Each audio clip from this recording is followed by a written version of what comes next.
Death once asked life, "Why does everyone love you but hate me?" Life didn't answer immediately. It looked at the world first. It watched a child laugh without knowing the price of tomorrow.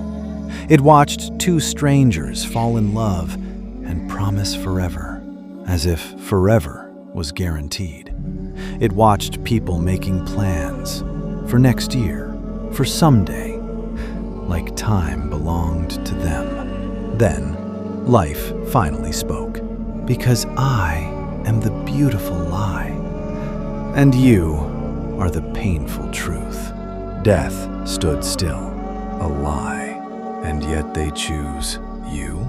Life nodded slowly, because I give them hope, even when hope has no evidence. I let them believe they have control, even when everything is uncertain. I let them think they have time, even when time is quietly leaving. I let them believe tomorrow will fix everything, that apologies can wait, that dreams can be postponed, that the people they love will always be there. Death spoke quietly, but I don't lie to them. Life answered gently, I know. That's why they fear you, because humans don't really fear the end. They fear the realization that time was never infinite, that the words they held back will stay unspoken, that the risks they avoided will remain untaken. Life and death began walking together. They passed a man scrolling endlessly, searching but not finding. Death asked, "What is he looking for?" Life replied, "Distraction, not meaning." Why? Because meaning requires effort, and distraction requires nothing. They saw a woman replaying old memories, smiling at moments that no longer existed.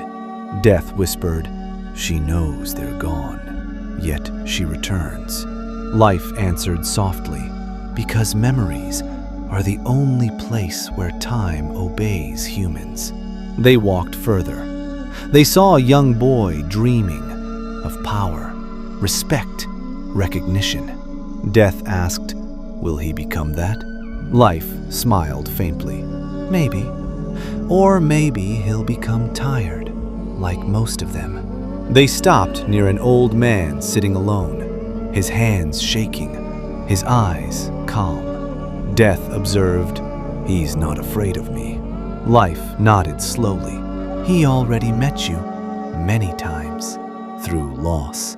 Friends gone, love gone, youth gone, strength fading. Each loss was a small introduction.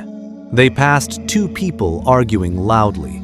Death asked, "Why waste time fighting if time is limited?" Life replied, "Because humans assume reconciliation will come later." Death responded quietly, "And sometimes it doesn't." They watched a man chasing success. Hours turned into years, years into decades.